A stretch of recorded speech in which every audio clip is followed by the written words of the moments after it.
Quatrième partie. Lettre 125, le vicomte de Valmont à la marquise de Merteuil. La voilà donc vaincue, cette femme superbe qui avait osé croire qu'elle pourrait me résister. Oui, mon ami, elle est à moi, entièrement à moi. Et depuis hier, elle n'a plus rien à m'accorder. Je suis encore trop plein de mon bonheur pour pouvoir l'apprécier, mais je m'étonne du charme inconnu que j'ai ressenti. Serait-il donc vrai que la vertu augmentât le prix d'une femme jusque dans le moment même de sa faiblesse? Mais reléguons cette idée puérile avec les contes de bonnes femmes. Ne rencontre-t-on pas presque partout une résistance plus ou moins bien feinte au premier triomphe? Et ai-je trouvé nulle part le charme dont je parle? Ce n'est pourtant pas non plus celui de l'amour, car enfin, si j'ai eu quelquefois auprès de cette femme étonnante des moments de faiblesse qui ressemblaient à cette passion pusillanime, j'ai toujours su les vaincre et revenir à mes principes. Quand même la scène d'hier m'aurait, comme je le crois, emporté un peu plus loin que je ne comptais, quand j'aurais un moment partagé le trouble et l'ivresse que je faisais naître, cette illusion passagère serait dissipée à présent. Et cependant, le même charme subsiste. J'aurais même, je l'avoue, un plaisir assez doux à m'y livrer, s'il ne me causait quelque inquiétude.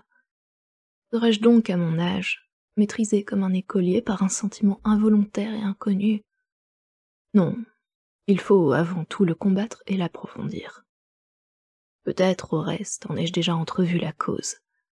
Je me plais au moins dans cette idée, et je voudrais qu'elle fût vraie. Dans la foule des femmes auprès desquelles j'ai rempli jusqu'à ce jour le rôle et les fonctions d'amant, je n'en avais encore rencontré aucune qui n'eût au moins autant d'envie de se rendre que j'en avais de l'idée terminée. Je m'étais même accoutumée à appeler prude celle qui ne faisait que la moitié du chemin, par opposition à tant d'autres dont la défense provocante ne couvre jamais qu'imparfaitement les premières avances qu'elles ont faites. Ici, au contraire, j'ai trouvé une première prévention défavorable et fondée depuis sur les conseils et les rapports d'une femme haineuse, mais clairvoyante, une timidité naturelle et extrême que fortifiait une pudeur éclairée, un attachement à la vertu que la religion dirigeait et qui comptait déjà 2 années de triomphe. Enfin des démarches éclatantes, inspirées par ces différents motifs et qui toutes n'avaient pour but que de se soustraire à mes poursuites. Ce n'est donc pas, comme dans mes autres aventures, une simple capitulation plus ou moins avantageuse et dont il est plus facile de profiter que de s'enorgueillir. C'est une victoire complète, achetée par une campagne pénible et décidée par de savantes manœuvres. Il n'est donc pas surprenant que ce succès, dû à moi seul, m'en devienne plus précieux. Et le surcroît de plaisir que j'ai éprouvé dans mon triomphe et que je ressens encore, n'est que la douce impression du sentiment de la gloire. Je chéris cette façon de voir qui me sauve l'humiliation de penser que je puisse dépendre en quelque manière de l'esclave même que je me serais asservi, que je n'ai pas en moi seul la plénitude de mon bonheur, et que la faculté de m'en faire jouir dans toute son énergie soit réservée à telle ou telle femme, exclusivement à toute autre. Ces réflexions sensées régleront ma conduite dans cette importante occasion, et vous pouvez être sûr que je ne me laisserai pas tellement enchaîner que je ne puisse toujours briser ces nouveaux liens en me jouant et à ma volonté. Mais déjà je vous parle de ma rupture, et vous ignorez encore par quels moyens j'en ai acquis le droit. Lisez donc, et voyez à quoi s'expose la sagesse en essayant de secourir la folie. J'étudiais si attentivement mes discours et les réponses que j'obtenais, que j'espère vous rendre les uns et les autres avec une exactitude dont vous serez contente. Vous verrez par les 2 copies des lettres ci jointes, note de bas de page, lettres 120 et 123. Quel médiateur j'avais choisi pour me rapprocher de ma belle, et avec quel zèle le saint personnage s'est employé pour nous réunir.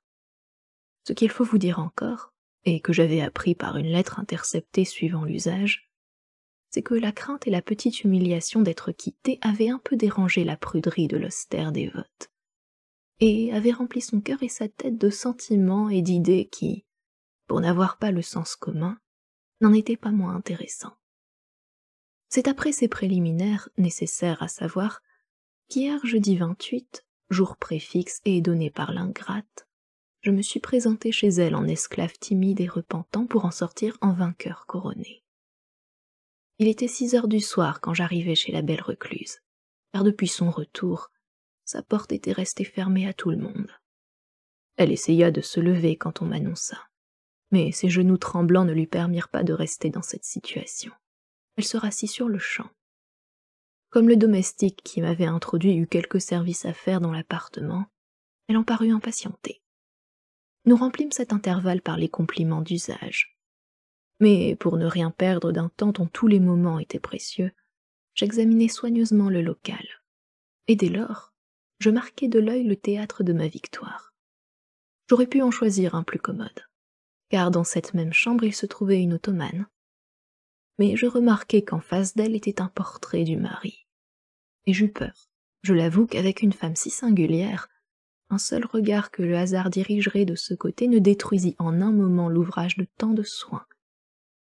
Enfin, nous restâmes seuls et j'entrai en matière. Après avoir exposé en peu de mots que le père Anselme l'avait dû informer des motifs de ma visite, je me suis plaint du traitement rigoureux que j'avais éprouvé, et j'ai particulièrement appuyé sur le mépris qu'on m'avait témoigné. On s'en est défendu comme je m'y attendais, et comme vous vous y attendiez bien aussi, j'en ai fondé la preuve sur la méfiance et l'effroi que j'avais inspirés, sur la fuite scandaleuse qui s'en était suivie, le refus de répondre à mes lettres, celui même de les recevoir, etc. Comme on commençait une justification qui aurait été bien facile, j'ai cru devoir l'interrompre. Et pour me faire pardonner cette manière brusque, je l'ai couverte aussitôt par une cajolerie. Si tant de charme, ai-je donc repris, ont fait sur mon cœur une impression si profonde, tant de vertus n'en ont pas moins fait sur mon âme. Séduit sans doute par le désir de m'en rapprocher, j'avais osé m'en croire digne. Je ne vous reproche point d'en avoir jugé autrement, mais je me punis de mon erreur. Comme on gardait le silence de l'embarras, j'ai continué.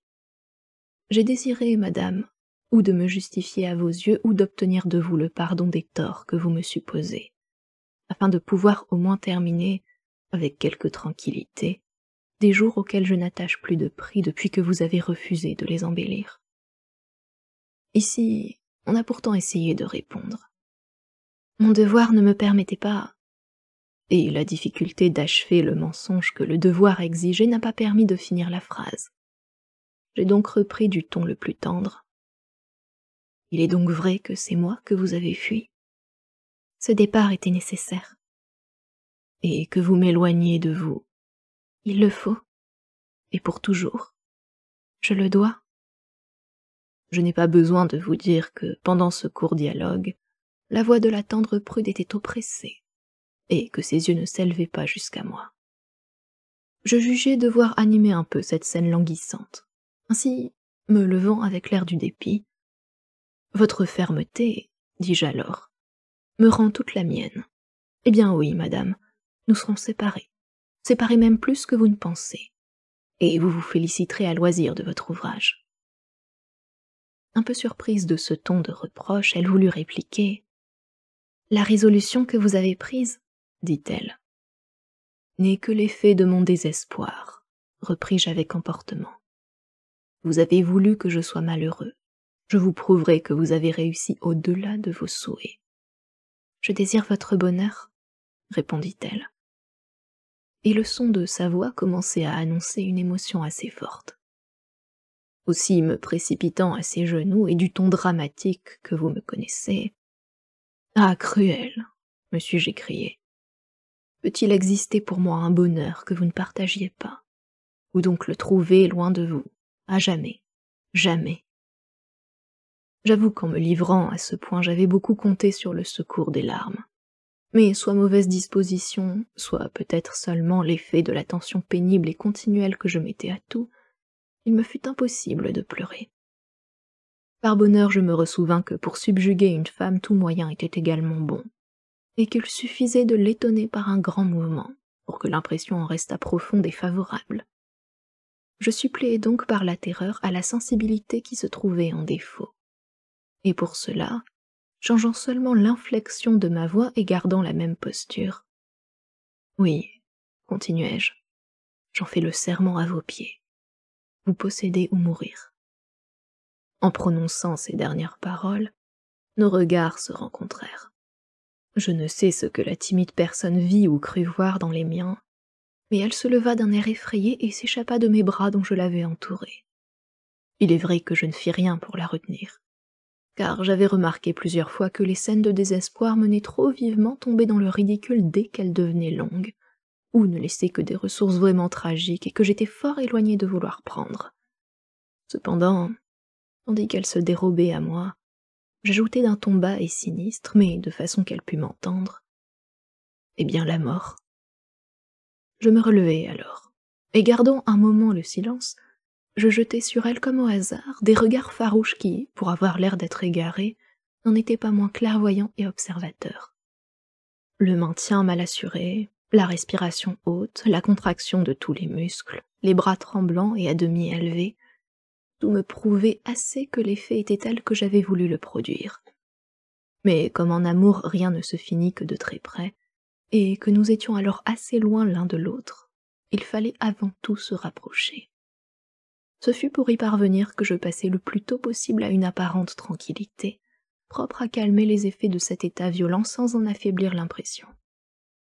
Ma transition fut « Je suis bien malheureux. J'ai voulu vivre pour votre bonheur, et je l'ai troublé. Je me dévoue pour votre tranquillité, et je la trouble encore. » Ensuite, d'un air composé mais contraint, « Pardon, madame. Peu accoutumé aux orages des passions, je sais mal en réprimer les mouvements. Si j'ai eu tort de m'y livrer, songez au moins que c'est pour la dernière fois. Ah, calmez-vous, je vous en conjure. » Et pendant ce long discours, je me rapprochai insensiblement. « Si vous voulez que je me calme, » répondit la belle effarouchée, « vous-même soyez donc plus tranquille. »« Eh bien oui, je vous le promets, » lui dis-je. J'ajoutai d'une voix plus faible, « Si l'effort est grand, au moins ne doit-il pas être long. Mais, repris-je aussitôt d'un air égaré, je suis venu, n'est-il pas vrai pour vous rendre vos lettres? De grâce daignez les reprendre. Ce douloureux sacrifice me reste à faire. Ne me laissez rien qui puisse affaiblir mon courage. » Et tirant de ma poche le précieux recueil, « Le voilà, dis-je, ce dépôt trompeur des assurances de votre amitié. Il m'attachait à la vie, reprenez-le. Donnez ainsi vous-même le signal qui doit me séparer de vous pour jamais. » Ici, l'amante craintive céda entièrement à sa tendre inquiétude. « Mais, monsieur de Valmont, qu'avez-vous et que voulez-vous dire? La démarche que vous faites aujourd'hui n'est-elle pas volontaire? N'est-ce pas le fruit de vos propres réflexions? Et ne sont-ce pas elles qui vous ont fait approuver vous-même le parti nécessaire que j'ai suivi par devoir? » « Eh bien, ai-je repris, ce parti a décidé le mien. » « Et quel est-il? » « Le seul qui puisse, en me séparant de vous, mettre un terme à mes peines. »« Mais répondez-moi, quel est-il? » Là, je la pressai de mes bras sans qu'elle se défendît aucunement. Et jugeant par cet oubli des bienséances combien l'émotion était forte et puissante, « Femme adorable, » lui dis-je en risquant l'enthousiasme, « vous n'avez pas d'idée de l'amour que vous inspirez. Vous ne saurez jamais jusqu'à quel point vous fûtes adorée et de combien ce sentiment m'était plus cher que l'existence. Puissent tous vos jours être fortunés et tranquilles. Puissent-ils s'embellir de tout le bonheur dont vous m'avez privé. Payez au moins ce vœu sincère par un regret, par une larme, et croyez que le dernier de mes sacrifices ne sera pas le plus pénible à mon cœur. Adieu. » Tandis que je parlais ainsi, je sentais son cœur palpiter avec violence. J'observais l'altération de sa figure. Je voyais surtout les larmes la suffoquer et ne couler cependant que rares et pénibles. Ce ne fut qu'alors que je pris le parti de feindre de m'éloigner. Aussi me retenant avec force, « Non, écoutez-moi, » dit-elle vivement. « Laissez-moi, » répondis-je. « Vous m'écouterez, je le veux. Il faut vous fuir. Il le faut. »« Non » s'écria-t-elle. À ce dernier mot, elle se précipita, ou plutôt tomba évanouie entre mes bras. Comme je doutais encore d'un si heureux succès, je feignis un grand effroi, mais tout en m'effrayant, je la conduisais, ou la portais, vers le lieu précédemment désigné pour le chant de ma gloire. Et en effet, elle ne revint à elle que soumise et déjà livrée à son heureux vainqueur. Jusque-là, ma belle amie, vous me trouverez, je crois, une pureté de méthode qui vous fera plaisir, et vous verrez que je ne me suis écartée en rien des vrais principes de cette guerre, que nous avons remarqué souvent être si semblables à l'autre. Jugez-moi donc comme Turenne ou Frédéric. J'ai forcé à combattre l'ennemi qui ne voulait que temporiser. Je me suis donné par de savantes manœuvres le choix du terrain et celui des dispositions. J'ai su inspirer la sécurité à l'ennemi, pour le joindre plus facilement dans sa retraite. J'ai su y faire succéder la terreur avant d'en venir au combat. Je n'ai rien mis au hasard que par la considération d'un grand avantage en cas de succès, et la certitude des ressources en cas de défaite. Enfin, je n'ai engagé l'action qu'avec une retraite assurée par où je pusse couvrir et conserver tout ce que j'avais conquis précédemment. C'est, je crois, tout ce qu'on peut faire. Mais je crains à présent de m'être ramolli comme Hannibal dans les délices de Capoue. Capoue. Ah. Voilà ce qui s'est passé depuis. Je m'attendais bien qu'un si grand événement ne se passerait pas sans les larmes et le désespoir d'usage. Et si je remarquais d'abord un peu plus de confusion et une sorte de recueillement, j'attribuais l'un et l'autre à l'état de prude. Aussi sans m'occuper de ces légères différences que je croyais purement locales. Je suivais simplement la grande route des consolations, bien persuadé que, comme il arrive d'ordinaire, les sensations aideraient le sentiment et qu'une seule action ferait plus que tous les discours, que pourtant je ne négligeais pas. Mais je trouvais une résistance vraiment effrayante, moins encore par son excès que par la forme sous laquelle elle se montrait. Figurez-vous une femme assise, d'une raideur immobile, et d'une figure invariable, n'ayant l'air ni de penser, ni d'écouter, ni d'entendre, dont les yeux fixes laissent échapper des larmes assez continues, mais qui coulent sans effort.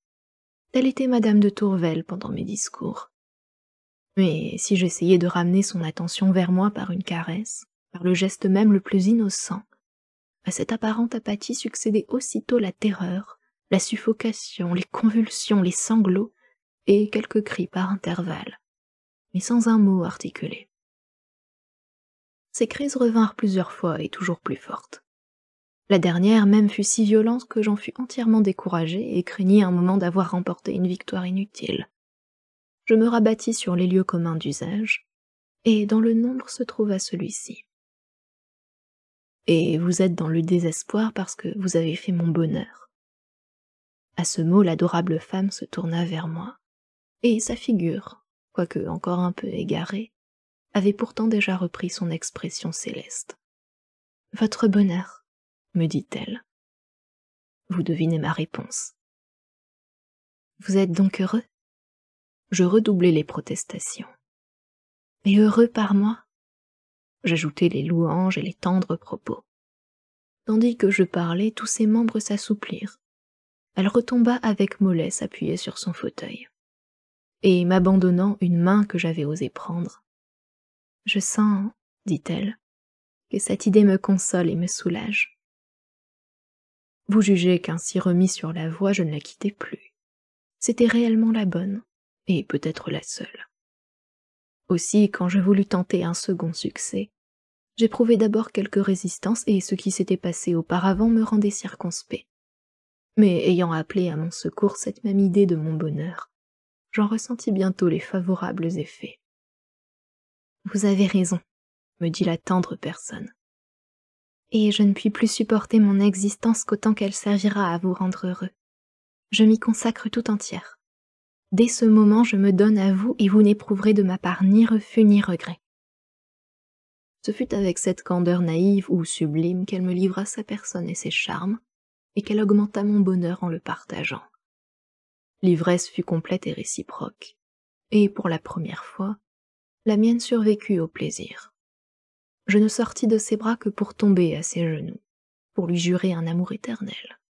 Et, il faut tout avouer, je pensais ce que je disais. Enfin, même après nous être séparés, son idée ne me quittait point, et j'ai eu besoin de me travailler pour m'en distraire. Ah, pourquoi n'êtes-vous pas ici pour balancer au moins le charme de l'action par celui de la récompense? Mais je ne perdrai rien pour attendre, n'est-il pas vrai? Et j'espère pouvoir regarder, comme convenu entre nous, l'heureux arrangement que je vous ai proposé dans ma dernière lettre. Vous voyez que je m'exécute et que, comme je vous l'ai promis, mes affaires seront assez avancées pour pouvoir vous donner une partie de mon temps. Dépêchez-vous donc de renvoyer votre pesant Belleroche et laissez là le doucereux Danceny, pour ne vous occuper que de moi. Mais que faites-vous donc tant à cette campagne que vous ne me répondez seulement pas? Savez-vous que je vous gronderai volontiers? Mais le bonheur porte à l'indulgence. Et puis je n'oublie pas qu'en me replaçant au nombre de vos soupirants, je dois me soumettre de nouveau à vos petites fantaisies. Souvenez-vous cependant que le nouvel amant ne veut rien perdre des anciens droits de l'ami. Adieu comme autrefois. Oui, adieu mon ange, je t'envoie tous les baisers de l'amour. PS, savez-vous que Prévan, au bout de son mois de prison, a été obligé de quitter son corps? C'est aujourd'hui la nouvelle de tout Paris. En vérité, le voilà cruellement puni d'un tort qu'il n'a pas eu, et votre succès est complet. Paris, ce 29 octobre 1702 étoiles. Lettre 126. Madame de Rosemonde à la présidente de Tourvel. Je vous aurais répondu plus tôt, mon aimable enfant, si la fatigue de ma dernière lettre ne m'avait pas rendu mes douleurs, ce qui m'a encore privé tous ces jours-ci de l'usage de mon bras. J'étais bien pressée de vous remercier des bonnes nouvelles que vous m'avez données de mon neveu, et je ne l'étais pas moins de vous en faire pour votre compte de sincères félicitations.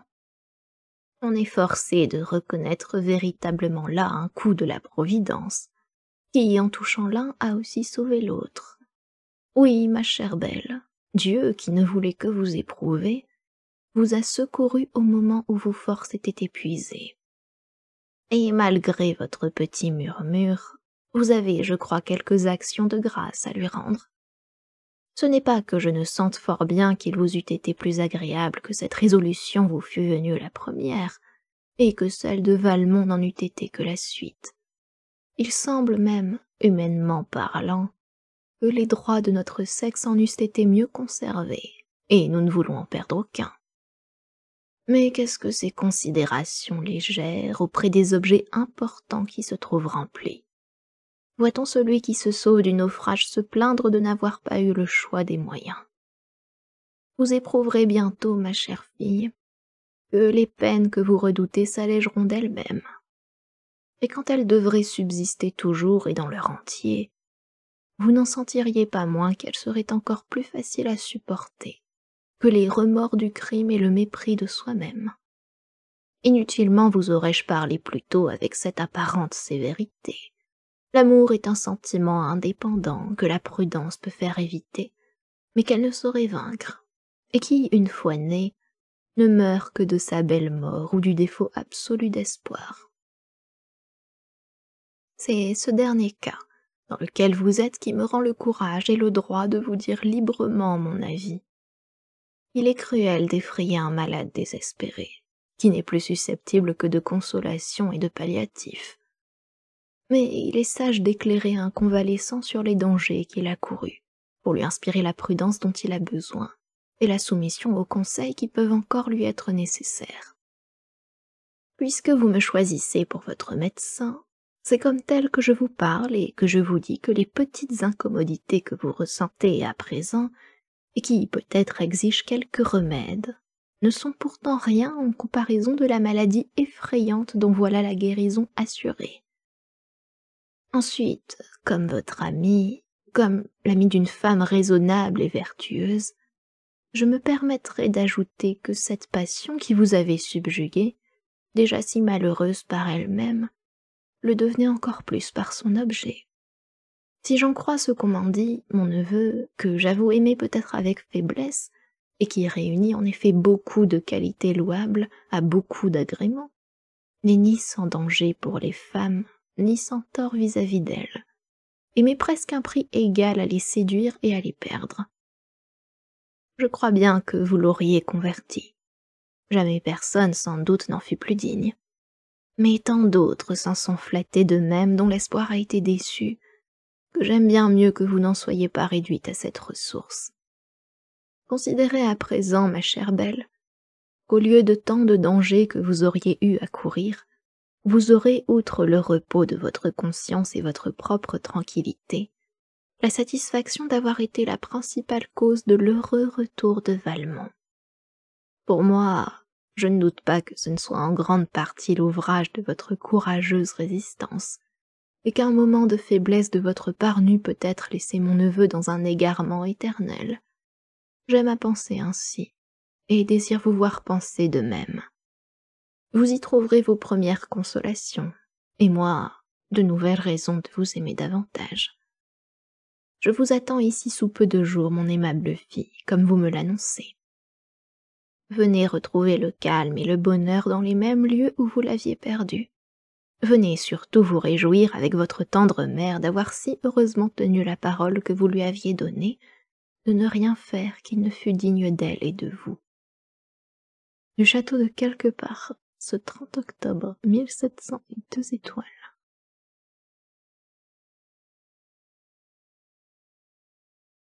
Lettre 127. La marquise de Merteuil au vicomte de Valmont. Si je n'ai pas répondu, vicomte, à votre lettre du 19, ce n'est pas que je n'en ai eu le temps, c'est tout simplement qu'elle m'a donné de l'humeur, et que je ne lui ai pas trouvé le sens commun. J'avais donc cru n'avoir rien de mieux à faire que de la laisser dans l'oubli, mais puisque vous revenez sur elle, que vous paraissez tenir aux idées qu'elles contiennent et que vous prenez mon silence pour un consentement, il faut vous dire clairement mon avis.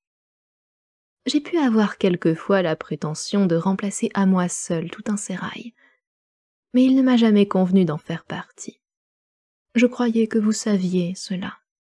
Au moins, à présent que vous ne pouvez plus l'ignorer, vous jugerez facilement combien votre proposition a dû me paraître ridicule. Qui, moi, je sacrifierais un goût, et encore un goût nouveau, pour m'occuper de vous. Et pour m'en occuper comment?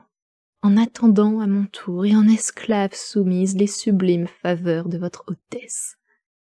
Quand, par exemple, vous voudrez vous distraire un moment de ce charme inconnu que l'adorable, la céleste Madame de Tourvel vous a fait seule éprouver, ou quand vous craindrez de compromettre auprès de l'attachante Cécile l'idée supérieure que vous êtes bien aise qu'elle conserve de vous, alors, descendant jusqu'à moi, vous y viendrez chercher des plaisirs, moins vifs à la vérité, mais sans conséquence, et vos précieuses bontés, quoique un peu rares, suffiront de reste à mon bonheur. Certes, vous êtes riche en bonne opinion de vous-même, mais apparemment je ne le suis pas en modestie, car j'ai beau me regarder, je ne peux pas me trouver déchue jusque-là. C'est peut-être un tort que j'ai, mais je vous préviens que j'en ai beaucoup d'autres encore.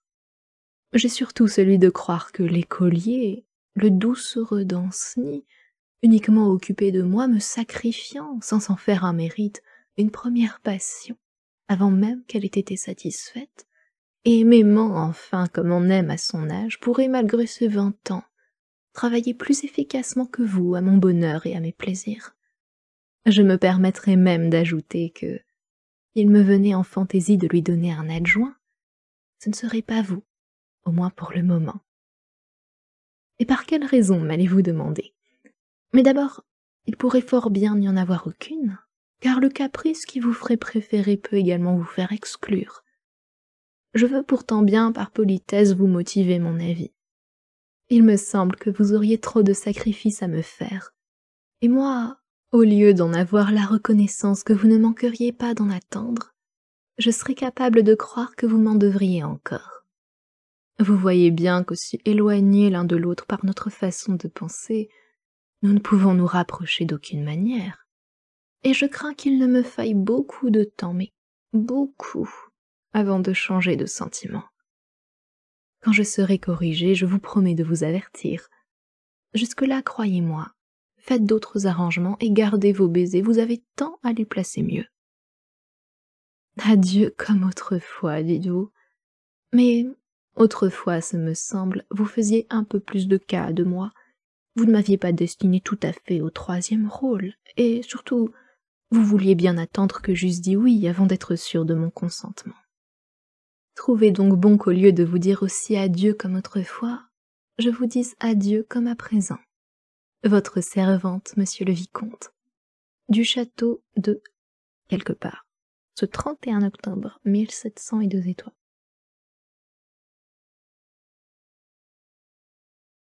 Lettre 128. La présidente de Tourvel à madame de Rosemonde. Je n'ai reçu qu'hier, madame, votre tardive réponse. Elle m'aurait tuée sur le champ si j'avais eu encore mon existence en moi. Mais un autre en est possesseur. Et cet autre est monsieur de Valmont. Vous voyez que je ne vous cache rien. Si vous devez ne me plus trouver digne de votre amitié, je crains moins encore de la perdre que de la surprendre. Tout ce que je puis vous dire, c'est que, placé par monsieur de Valmont entre sa mort ou son bonheur, je me suis décidée pour ce dernier parti.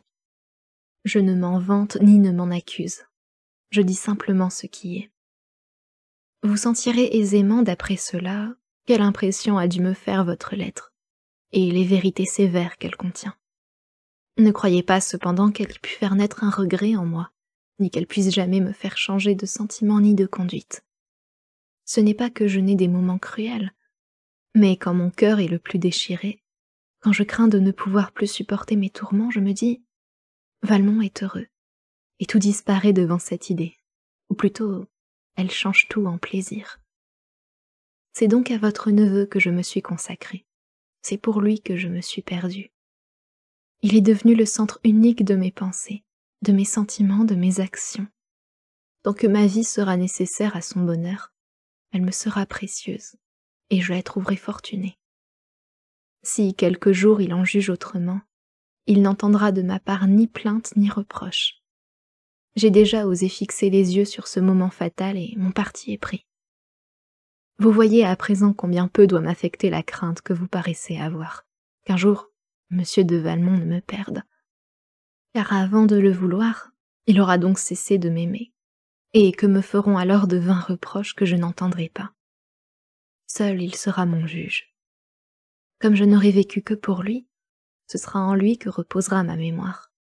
Et s'il est forcé de reconnaître que je l'aimais, je serai suffisamment justifiée. Vous venez, madame, de lire dans mon cœur. J'ai préféré le malheur de perdre votre estime par ma franchise à celui de m'en rendre indigne par l'avilissement du mensonge. J'ai cru devoir cette entière confiance à vos anciennes bontés pour moi. Ajouter un mot de plus pourrait vous faire soupçonner que j'ai l'orgueil d'y compter encore, quand au contraire, je me rends justice en cessant d'y prétendre. Je suis avec respect, madame, votre très humble et très obéissante servante. Paris, ce 1er novembre 1702 étoiles.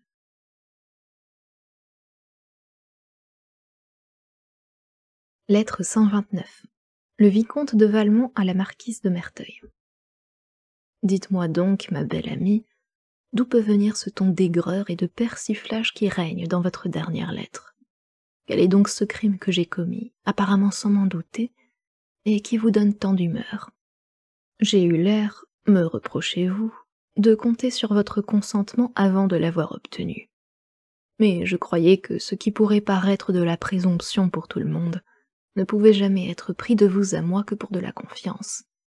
Et depuis quand ce sentiment nuit-il à l'amitié ou à l'amour? En réunissant l'espoir au désir, je n'ai fait que céder à l'impulsion naturelle, qui nous fait nous placer toujours le plus près possible du bonheur que nous cherchons. Et vous avez pris pour l'effet de l'orgueil ce qui ne l'était que de mon empressement. Je sais fort bien que l'usage a introduit dans ce cas un doute respectueux. Mais vous savez aussi que ce n'est qu'une forme, un simple protocole. Et j'étais, ce me semble, autorisée à croire que ces précautions minutieuses n'étaient plus nécessaires entre nous. Il me semble même que cette marche franche et libre, quand elle est fondée sur une ancienne liaison, est bien préférable à l'insipide cajolerie qui affadit si souvent l'amour. Peut-être, au reste, le prix que je trouve à cette manière ne vient-il que de celui que j'attache au bonheur qu'elle me rappelle. Mais par là même, il me serait plus pénible encore de vous voir en juger autrement. Voilà pourtant le seul tort que je me connaisse, car je n'imagine pas que vous ayez pu penser sérieusement qu'il exista une femme dans le monde qui me parut préférable à vous, et encore moins que j'ai pu vous apprécier aussi mal que vous feignez de le croire. Vous vous êtes regardé, me dites-vous, à ce sujet, et vous ne vous êtes pas trouvé déchu à ce point. je le crois bien, et cela prouve seulement que votre miroir est fidèle. Mais n'auriez-vous pas pu en conclure avec plus de facilité et de justice qu'à coup sûr je n'avais pas jugé ainsi de vous?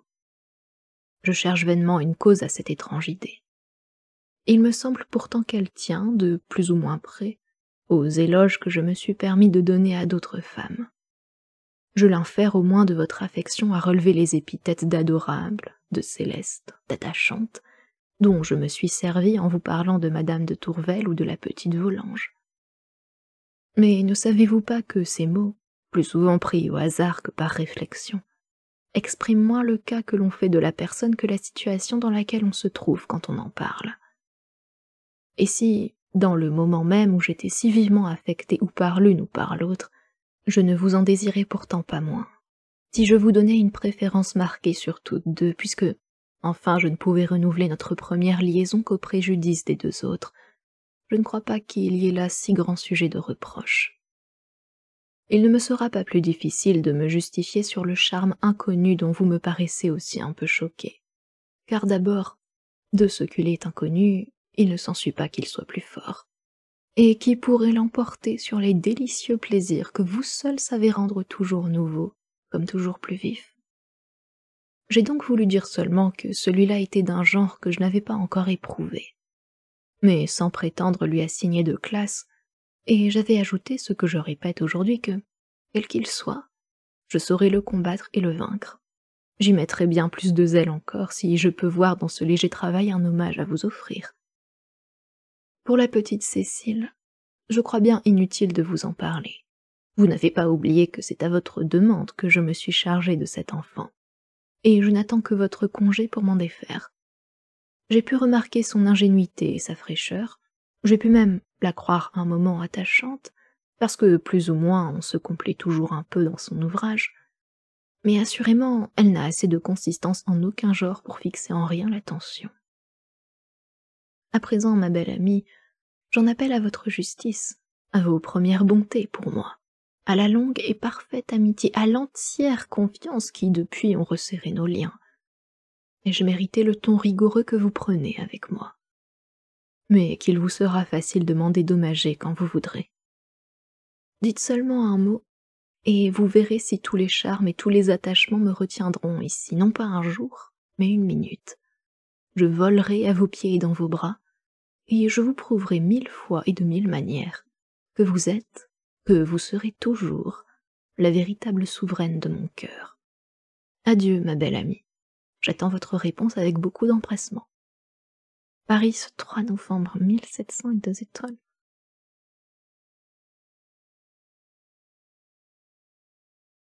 Lettre 130. Madame de Rosemonde à la présidente de Tourvel. Et pourquoi, ma chère belle, ne voulez-vous plus être ma fille? Pourquoi semblez-vous m'annoncer que toute correspondance va être rompue entre nous? Est-ce pour me punir de n'avoir pas deviné ce qui était contre toute vraisemblance? Ou me soupçonnez-vous de vous avoir affligé volontairement? Non, je connais trop bien votre cœur pour croire qu'il pense ainsi du mien. Aussi, la peine que m'a faite votre lettre est-elle bien moins relative à moi qu'à vous-même? Oh, ma jeune amie, je vous le dis avec douleur, mais vous êtes bien trop digne d'être aimée pour que jamais l'amour vous rende heureuse. Et quelle femme vraiment délicate et sensible n'a pas trouvé l'infortune dans ce même sentiment qui lui promettait tant de bonheur? Les hommes savent-ils apprécier la femme qu'ils possèdent? Ce n'est pas que plusieurs ne soient honnêtes dans leurs procédés et constants dans leur affection. Mais parmi ceux-là même, combien peu savent encore se mettre à l'unisson de notre cœur. Ne croyez pas, ma chère enfant, que leur amour soit semblable au nôtre. Ils éprouvent bien la même ivresse, souvent même, ils y mettent plus d'emportement. Mais ils ne connaissent pas cet empressement inquiet, cette sollicitude délicate qui produit en nous ces soins tendres et continus, et dont l'unique but est toujours l'objet aimé. L'homme jouit du bonheur qu'il ressent, et la femme de celui qu'elle procure. Cette différence, si essentielle et si peu remarquée, influe pourtant d'une manière bien sensible sur la totalité de leurs conduites respectives. Le plaisir de l'un est de satisfaire des désirs, celui de l'autre est surtout de les faire naître. Plaire n'est pour lui qu'un moyen de succès, tandis que pour elle, c'est le succès lui-même. Et la coquetterie si souvent reprochée aux femmes n'est autre chose que l'abus de cette façon de sentir, et par là même en prouve la réalité. Enfin, ce goût exclusif, qui caractérise particulièrement l'amour, n'est dans l'homme qu'une préférence qui sert au plus à augmenter un plaisir qu'un autre objet affaiblirait peut-être, mais ne détruirait pas. Tandis que dans les femmes, c'est un sentiment profond, qui non seulement anéantit tout désir étranger, mais qui, plus fort que la nature, et soustrait à son empire, ne leur laisse éprouver que répugnance et dégoût là même où semble devoir naître la volupté. Et n'allez pas croire que des exceptions plus ou moins nombreuses et qu'on peut citer puissent s'opposer avec succès à ces vérités générales. Elles ont pour garant la voix publique qui, pour les hommes seulement, a distingué l'infidélité de l'inconstance, distinction dont ils se prévalent quand ils devraient en être humiliés, et qui, pour notre sexe, n'a jamais été adoptée que par ces femmes dépravées qui en sont la honte, et à qui tout moyen paraît bon, qu'elles espèrent pouvoir les sauver du sentiment pénible de leur bassesse. J'ai cru, ma chère belle, qu'il pourrait vous être utile d'avoir ces réflexions à opposer aux idées chimériques qu'un bonheur parfait dont l'amour ne manque jamais d'abuser notre imagination. Espoir trompeur, auquel on tient encore, même alors qu'on se voit forcé de l'abandonner, et dont la perte irrite et multiplie les chagrins déjà trop réels, inséparables d'une passion vive. Cet emploi d'adoucir vos peines ou d'en diminuer le nombre est le seul que je veuille, que je puisse remplir en ce moment. Dans les maux sans remède, les conseils ne peuvent plus porter que sur le régime. Ce que je vous demande seulement, c'est de vous souvenir que plaindre un malade, ce n'est pas le blâmer. Et qui sommes-nous pour nous blâmer les uns les autres? Laissons le droit de juger à celui-là seul qui lit dans les cœurs, et j'ose même croire qu'à ses yeux paternels, une foule de vertus peut racheter une faiblesse. Mais je vous en conjure, ma chère amie, défendez-vous surtout de ces résolutions violentes qui annoncent moins la force qu'un entier découragement. N'oubliez pas qu'en rendant un autre possesseur de votre existence pour me servir de votre expression, vous n'avez pas pu cependant frustrer vos amis de ce qu'ils en possédaient à l'avance, et qu'ils ne cesseront jamais de réclamer. Adieu, ma chère fille. Songez quelquefois à votre tendre mère et croyez que vous serez toujours, et par-dessus tout, l'objet de ses plus chères pensées. Du château de quelque part ce 4 novembre 1702 étoiles.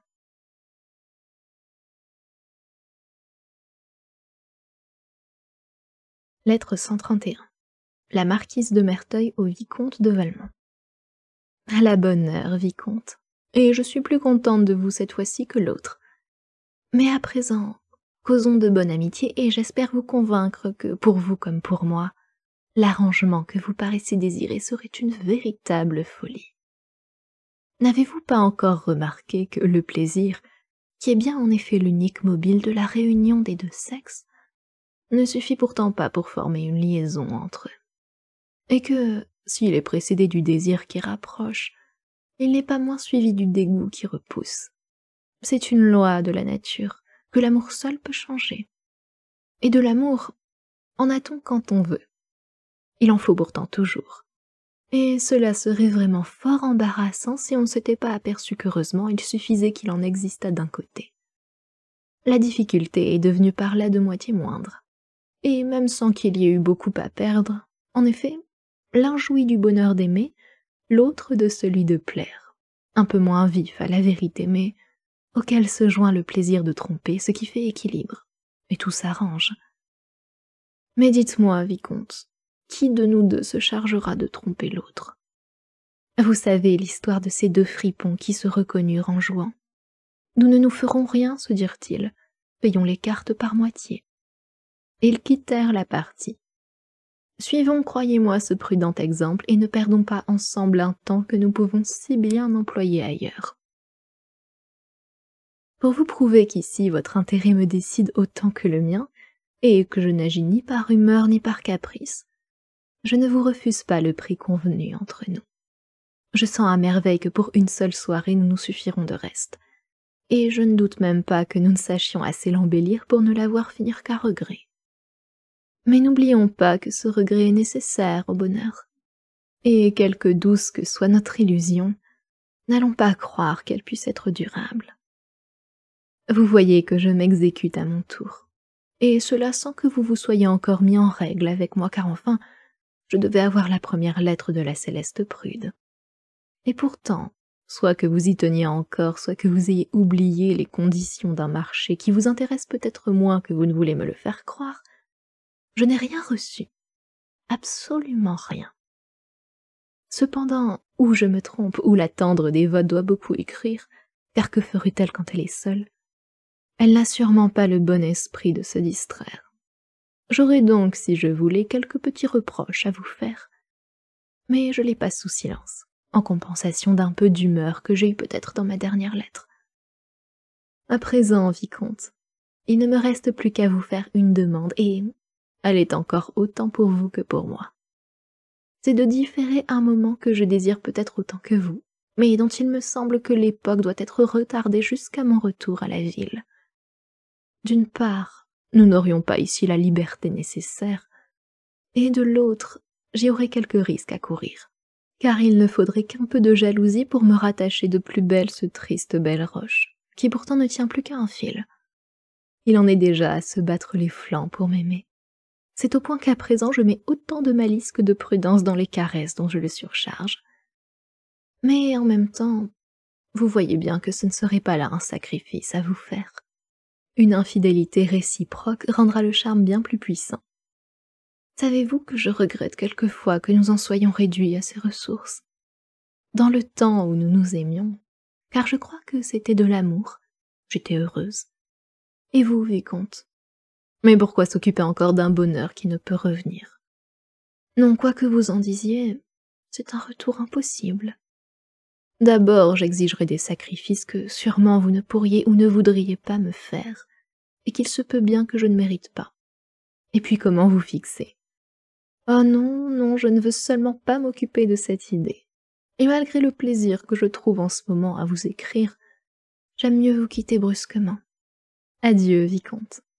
Du château de Kankapar, ce 6 novembre 1702 étoiles.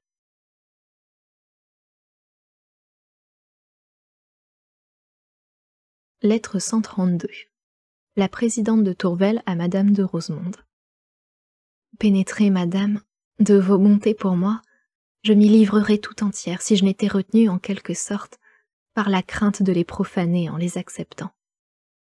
Pourquoi faut-il, quand je les vois si précieuses, que je sente en même temps que je n'en suis plus digne? Ah, j'oserais du moins vous en témoigner ma reconnaissance.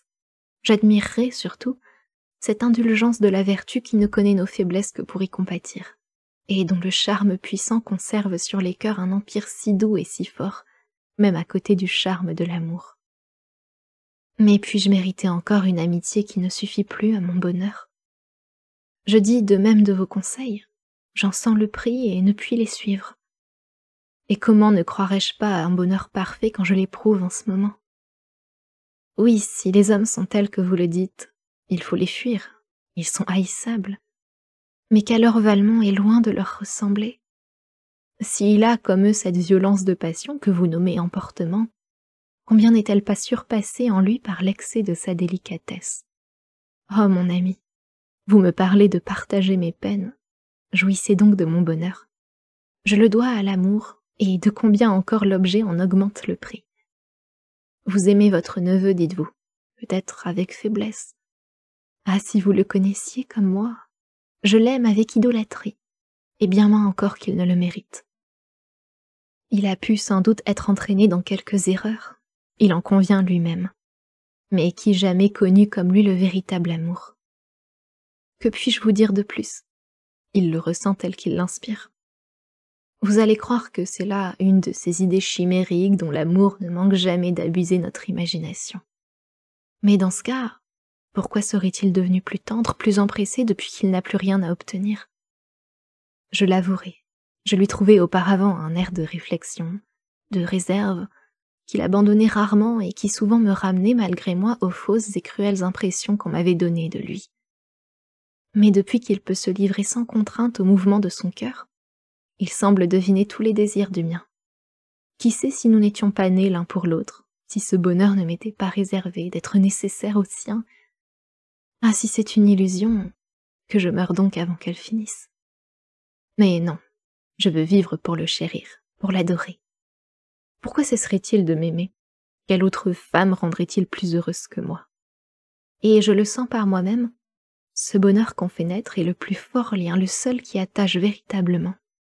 Oui, c'est ce sentiment délicieux qui ennoblit l'amour, qui le purifie en quelque sorte, et le rend vraiment digne d'une âme tendre et généreuse telle que celle de Valmont.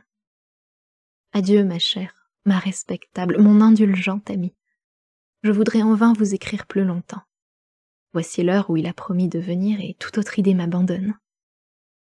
Pardon, mais vous voulez mon bonheur? Et il est si grand dans ce moment que je suffis à peine à le sentir. Paris, ce 7 novembre 1702 étoiles.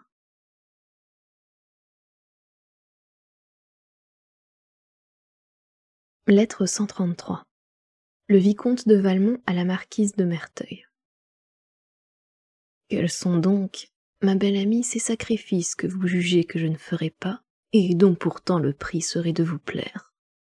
Faites-les-moi connaître seulement, et si je balance à vous les offrir, je vous permets d'en refuser l'hommage. Et comment me jugez-vous depuis quelque temps si, même dans votre indulgence, vous doutez de mes sentiments ou de mon énergie, des sacrifices que je ne voudrais ou ne pourrais pas faire?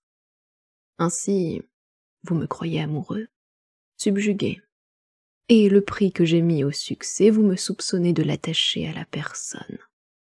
Ah, grâce au ciel, je n'en suis pas encore réduit là, et je m'offre à vous le prouver. Oui, je vous le prouverai, quand même ce devrait être envers madame de Tourvel. Assurément, après cela, il ne doit pas vous rester de doute.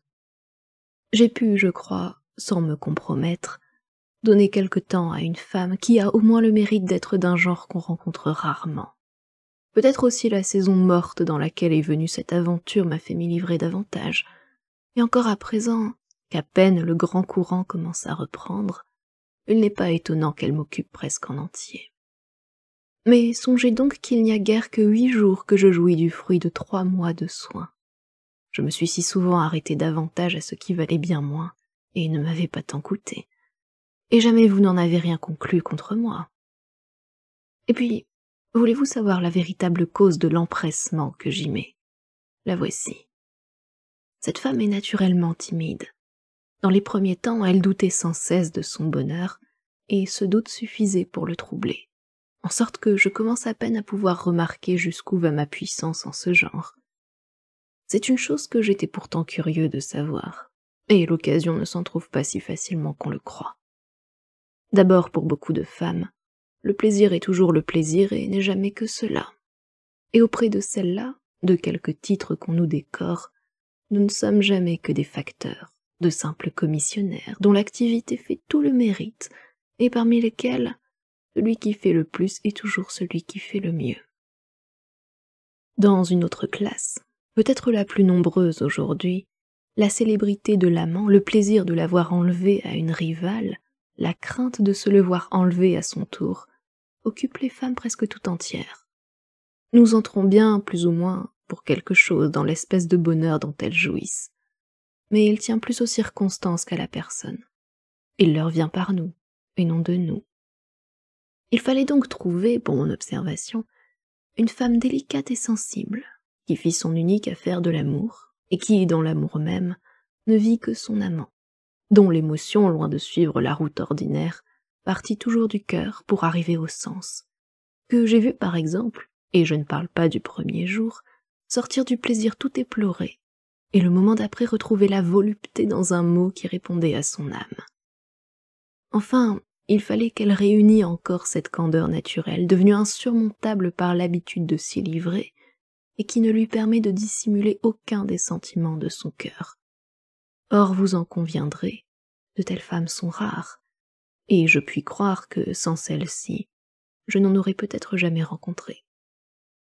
Il ne serait donc pas étonnant qu'elle me fixât plus longtemps qu'une autre, et si le travail que je veux faire sur elle exige que je la rende heureuse, parfaitement heureuse, pourquoi m'y refuserais-je, surtout quand cela me sert, au lieu de me contrarier?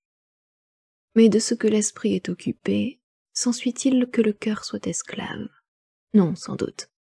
Aussi le prix que je ne me défends pas de mettre à cette aventure ne m'empêchera pas d'en courir d'autres, ou même de la sacrifier à de plus agréables. Je suis tellement libre que je n'ai seulement pas négligé la petite Volanges, à laquelle pourtant je tiens si peu. Sa mère la ramène à la ville dans 3 jours. Et moi, depuis hier, j'ai su assurer mes communications. Quelque argent au portier et quelques fleurettes à sa femme en ont fait l'affaire. Concevez-vous que Danceny n'ait pas su trouver ce moyen si simple? Et puis qu'on dise que l'amour rend ingénieux. Il abrutit au contraire ceux qu'il domine. Et je ne saurais pas m'en défendre. Ah, soyez tranquille. Déjà, je vais, sous peu de jours, affaiblir, en la partageant, l'impression peut-être trop vive que j'ai éprouvée. Et si un simple partage ne suffit pas, je les multiplierai. Je n'en serai pas moins prêt à remettre la jeune pensionnaire à son discret amant dès que vous le jugerez à propos. Il me semble que vous n'avez plus de raison pour l'en empêcher. Et moi je consens à rendre ce service signalé au pauvre Danceny. C'est, en vérité, le moins que je lui doive pour tous ceux qu'il m'a rendus. Il est actuellement dans la grande inquiétude de savoir s'il sera reçu chez madame de Volanges. Je le calme le plus que je peux, en l'assurant que, de façon ou d'autre, je ferai son bonheur au premier jour. Et, en attendant, je continue à me charger de la correspondance, qu'il veut reprendre à l'arrivée de sa Cécile. J'ai déjà 6 lettres de lui, et j'en aurai bien encore 1 ou 2 avant l'heureux jour. Il faut que ce garçon-là soit bien désœuvré. Mais laissons ce couple enfantin et revenons à nous, que je puisse m'occuper uniquement de l'espoir si doux que m'a donné votre lettre. Oui, sans doute vous me fixerez, et je ne vous pardonnerai pas d'en douter. Ai-je donc jamais cessé d'être constant pour vous? Nos liens ont été dénoués et non pas rompus. Notre prétendue rupture ne fut qu'une erreur de notre imagination. Nos sentiments, nos intérêts n'en sont pas moins restés unis.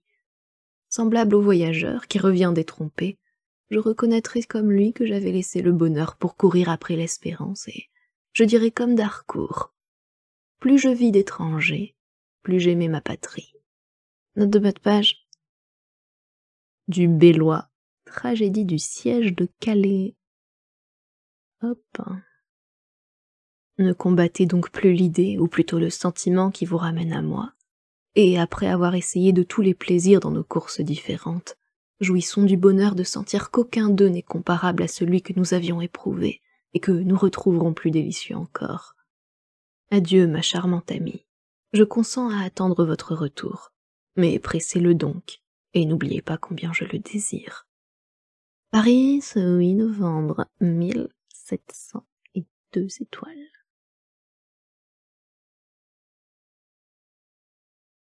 Lettre 134. La marquise de Merteuil au vicomte de Valmont. En vérité, vicomte, vous êtes bien comme les enfants, devant qui il ne faut rien dire et à qui on ne peut rien montrer qu'il ne veuille s'en emparer aussitôt.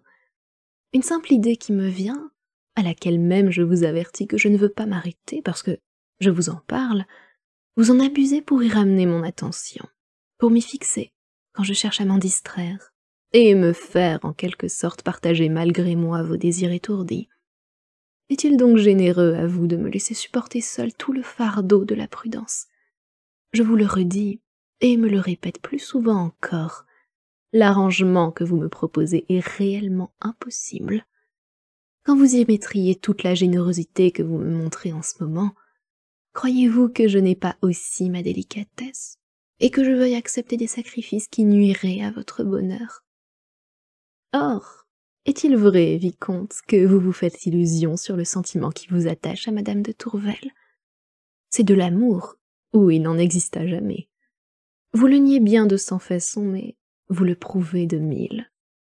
Qu'est-ce, par exemple, que ce subterfuge dont vous vous servez vis-à-vis de vous-même, car je vous crois sincère avec moi, qui vous fait rapporter à l'envie d'observer le désir que vous ne pouvez ni cacher ni combattre de garder cette femme? Ne dirait-on pas que jamais vous n'en avez rendu une autre heureuse, parfaitement heureuse? Ah, si vous en doutez, vous avez bien peu de mémoire. Mais non, ce n'est pas cela. Tout simplement votre cœur abuse votre esprit, et le fait se payer de mauvaises raisons. Mais moi, qui ai un grand intérêt à ne pas m'y tromper, je ne suis pas si facile à contenter. C'est ainsi qu'en remarquant votre politesse, qui vous a fait supprimer soigneusement tous les mots que vous vous êtes imaginé m'avoir déplu, j'ai vu cependant que, peut-être sans vous en apercevoir, vous n'en conserviez pas moins les mêmes idées. En effet, ce n'est plus l'adorable, la céleste Madame de Tourvel, mais c'est une femme étonnante, une femme délicate et sensible, et cela à l'exclusion de toutes les autres. Une femme rare, enfin, et telle qu'on n'en rencontrerait pas une seconde.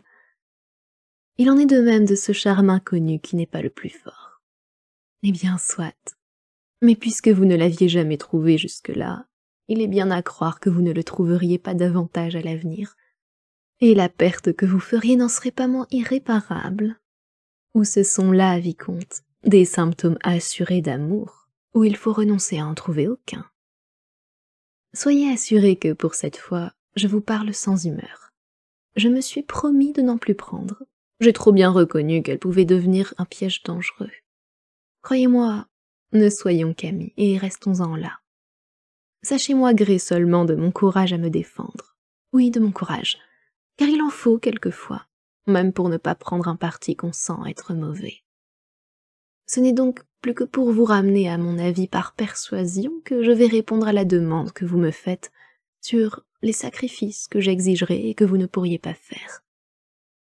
Je me sers à dessein de ce mot « exiger », parce que je suis sûre que dans un moment vous m'allez en effet trouver trop exigeante. Mais tant mieux, loin de me fâcher de vos refus, je vous en remercierai. Tenez, ce n'est pas avec vous que je veux dissimuler, j'en ai peut-être besoin.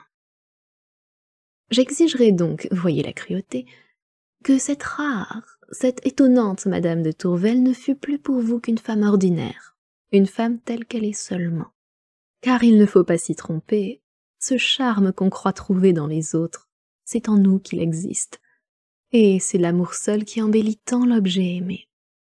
Ce que je vous demande là, tout impossible que cela soit, vous feriez peut-être bien l'effort de me le promettre, de me le jurer même. Mais, je l'avoue, je n'en croirai pas de vains discours. Je ne pourrai être persuadée que par l'ensemble de votre conduite. Ce n'est pas tout encore, je serai capricieuse. Ce sacrifice de la petite Cécile, que vous m'offrez de si bonne grâce, je ne m'en soucierai pas du tout. Je vous demanderai au contraire de continuer ce pénible service jusqu'à nouvel ordre de ma part, soit que j'aimasse à abuser ainsi de mon empire, soit que, plus indulgente ou plus juste, il me suffit de disposer de vos sentiments sans vouloir contrarier vos plaisirs. Quoi qu'il en soit, je voudrais être obéie, et mes ordres seraient bien rigoureux. Il est vrai qu'alors je me croirais obligée de vous remercier. Que sait-on? Peut-être même de vous récompenser. Sûrement, par exemple, j'abrégerai une absence qui me deviendrait insupportable. Je vous reverrai enfin, vicomte, et je vous reverrai... comment?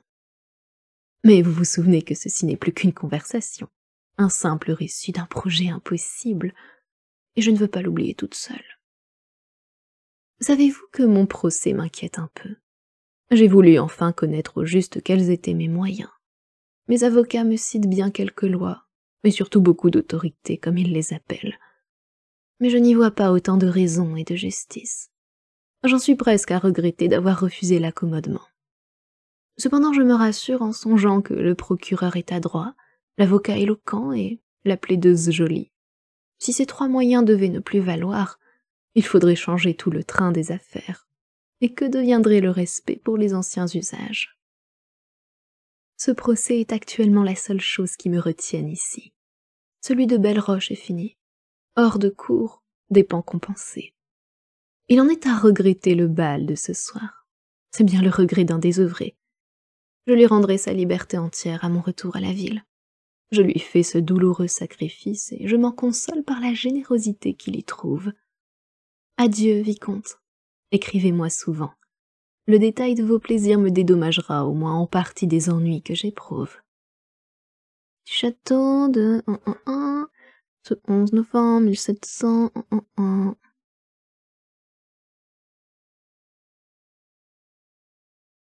Lettre 135. La présidente de Tourvel à Madame de Rosemonde. J'essaie de vous écrire, sans savoir encore si je le pourrai. Adieu. Quand je songe qu'à ma dernière lettre, c'était l'excès de mon bonheur qui m'empêchait de la continuer. C'est celui de mon désespoir qui m'accable à présent, qui ne me laisse de force que pour sentir mes douleurs, et m'ôte celle de les exprimer. Valmont.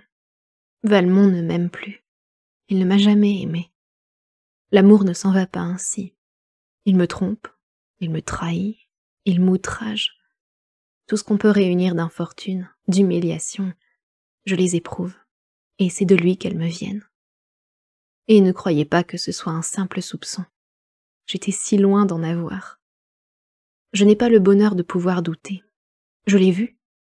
Que pourrait-il me dire pour se justifier? Mais que lui importe. Il ne le tentera seulement pas. Malheureuse. Que lui feront tes reproches et tes larmes? C'est bien de toi qu'il s'occupe. Il est donc vrai qu'il m'a sacrifiée, livrée même. Et à qui? Une vile créature. Mais que dis-je? Ah, j'ai perdu jusqu'au droit de la mépriser. Elle a trahi moins de devoirs. Elle est moins coupable que moi. Oh, que la peine est douloureuse quand elle s'appuie sur le remords.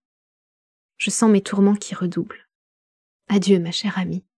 Quelque indigne que je me sois rendue de votre pitié, vous en aurez cependant pour moi, si vous pouvez vous former l'idée de ce que je souffre. Je viens de relire ma lettre, et je m'aperçois qu'elle ne peut vous instruire de rien. Je vais donc tâcher d'avoir le courage de vous raconter ce cruel événement. C'était hier. Je devais pour la première fois depuis mon retour souper hors de chez moi. Valmont vint me voir à 5 heures. Jamais il ne m'avait paru si tendre.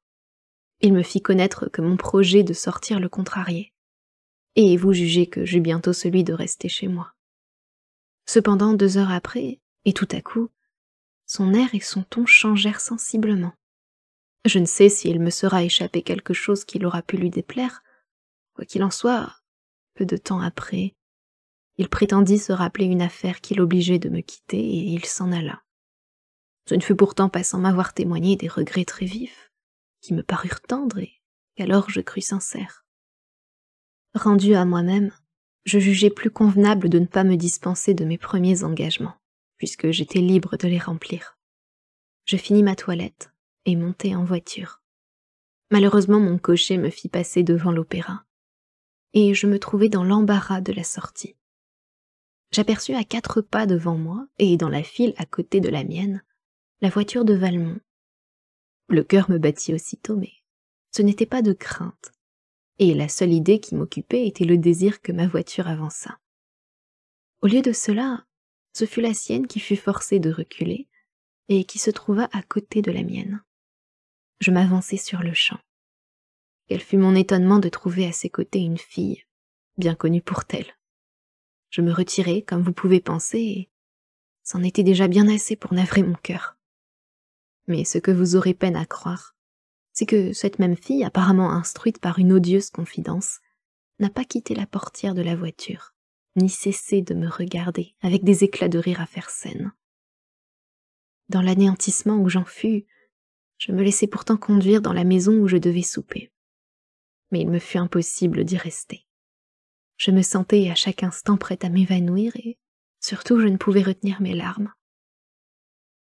En rentrant, j'écrivis à M. de Valmont et lui envoyai ma lettre aussitôt. Il n'était pas chez lui. Voulant, à quelque prix que ce fût, sortir de cet état de mort ou le confirmer à jamais, je renvoyai avec ordre de l'attendre. Mais avant minuit, mon domestique revint, en me disant que le cocher, qui était de retour, lui avait dit que son maître ne rentrerait pas de la nuit. J'ai cru ce matin n'avoir plus autre chose à faire qu'à lui redemander mes lettres, et le prier de ne plus revenir chez moi. J'ai en effet donné des ordres en conséquence, mais sans doute, il était inutile.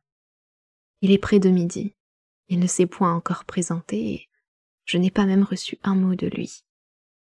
À présent, ma chère amie, je n'ai plus rien à ajouter. Vous voilà instruite et vous connaissez mon cœur. Mon seul espoir est de n'avoir pas longtemps encore à affliger votre sensible amitié. Paris, ce 15 novembre 1712 étoiles.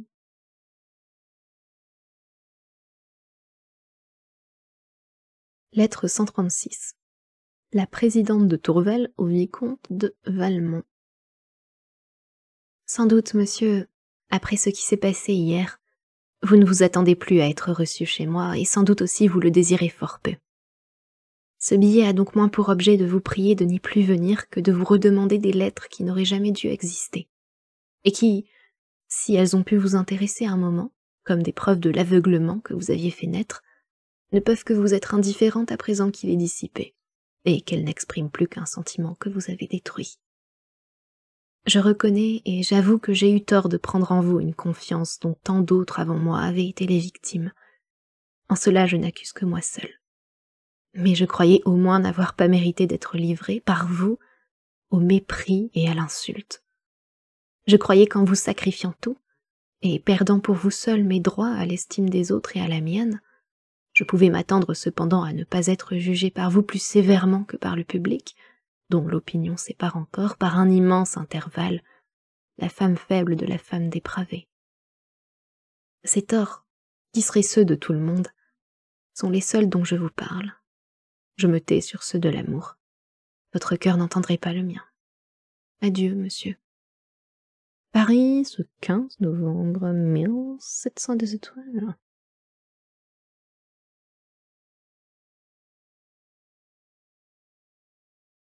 Lettre 137. Le vicomte de Valmont à la présidente de Tourvel. On vient seulement, madame, de me rendre votre lettre. J'ai frémi en la lisant, et elle me laisse à peine la force d'y répondre. Quelle affreuse idée avez-vous donc de moi? Ah, sans doute j'ai des torts, et tels que je ne me les pardonnerai de ma vie, quand même vous les couvririez de votre indulgence.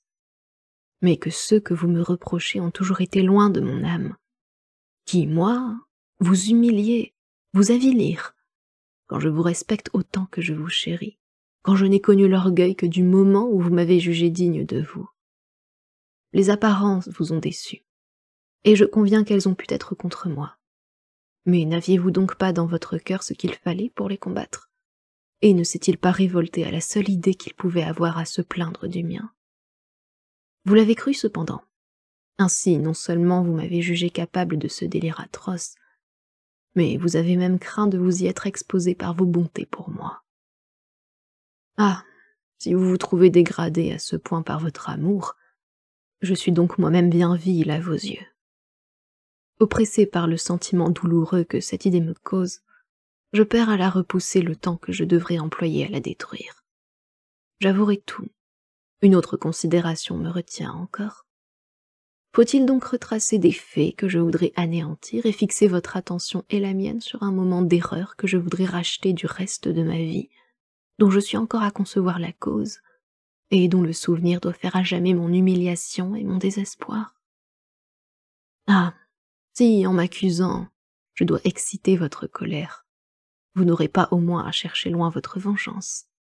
Il vous suffira de me livrer à mes remords. Cependant, qui le croirait? Cet événement a pour première cause le charme tout-puissant que j'éprouve auprès de vous. Ce fut lui qui me fit oublier trop longtemps une affaire importante, et qui ne pouvait se remettre. Je vous quittai trop tard, et ne trouvai plus la personne que j'allais chercher. J'espérais la rejoindre à l'opéra, et ma démarche fut pareillement infructueuse. Émilie, que j'y trouvai, que j'ai connue dans un temps où j'étais bien loin de connaître ni vous ni l'amour, Émilie n'avait pas sa voiture, et me demanda de la remettre chez elle à 4 pas de là. Je n'y vis aucune conséquence, et j'y consentis. Mais ce fut alors que je vous rencontrai, et je sentis sur le champ que vous seriez porté à me juger coupable. La crainte de vous déplaire ou de vous affliger est si puissante sur moi, qu'elle dut être et fut en effet bientôt remarquée. J'avoue même qu'elle me fit tenter d'engager cette fille à ne pas se montrer. Cette précaution de la délicatesse a tourné contre l'amour. Accoutumée, comme toutes celles de son état, à n'être sûre d'un empire toujours usurpé que par l'abus qu'elle se permette d'en faire, Émilie se garda bien d'en laisser échapper une occasion si éclatante. Plus elle voyait mon embarras s'accroître, plus elle affectait de se montrer.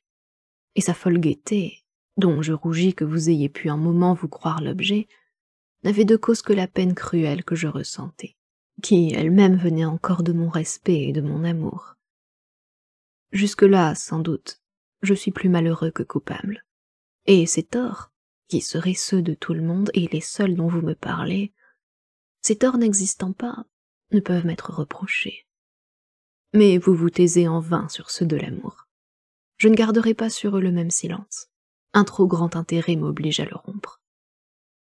Ce n'est pas que, dans la confusion où je suis de cet inconcevable égarement, je puisse, sans une extrême douleur, prendre sur moi d'en rappeler le souvenir.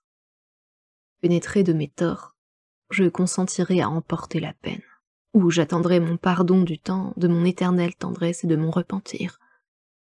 Mais comment pouvoir me taire, quand ce qui me reste à vous dire importe à votre délicatesse? Ne croyez pas que je cherche un détour pour m'excuser ou pallier ma faute. Je m'avoue coupable. Mais je n'avoue point, je n'avouerai jamais que cette erreur humiliante puisse être regardée comme un tort de l'amour.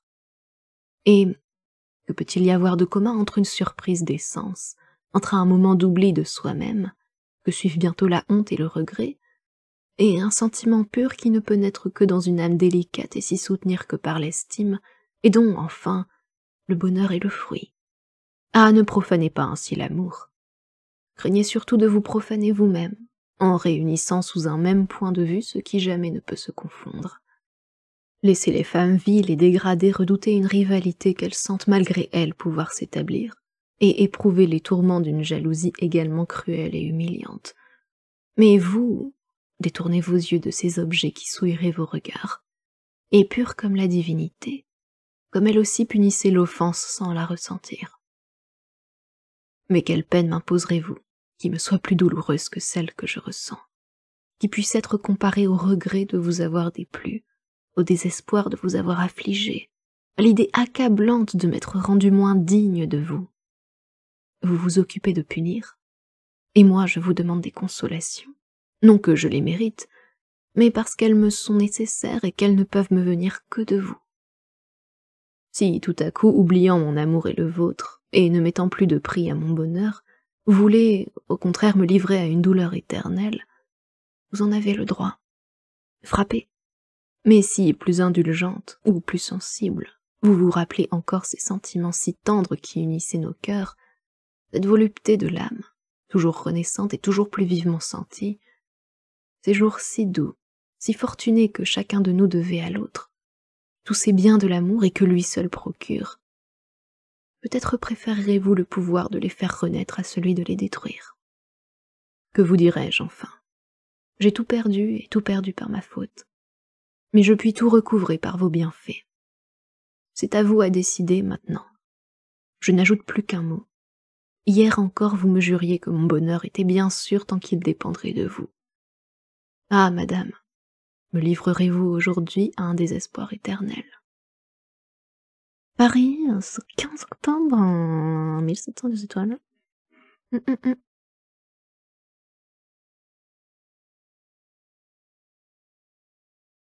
Lettre 138. Le vicomte de Valmont, j'en peux plus de Valmont, à la marquise de Merteuil. Je persiste, ma belle amie. Non, je ne suis point amoureux. Et ce n'est pas ma faute si les circonstances me forcent d'en jouer le rôle. Consentez seulement, et revenez. Vous verrez bientôt par vous-même combien je suis sincère. J'ai fait mes preuves hier, et elles ne peuvent être détruites par ce qui se passe aujourd'hui. J'étais donc chez la tendre prude, et j'y étais bien sans aucune autre affaire, car la petite Volanges, malgré son état, devait passer toute la nuit au bal précoce de madame Le désœuvrement m'avait fait désirer d'abord de prolonger cette soirée, et j'avais même, à ce sujet, exigé un petit sacrifice. Mais à peine fut-il accordé que le plaisir que je me promettais fut troublé par l'idée de cet amour que vous vous obstinez à me croire, ou au moins à me reprocher.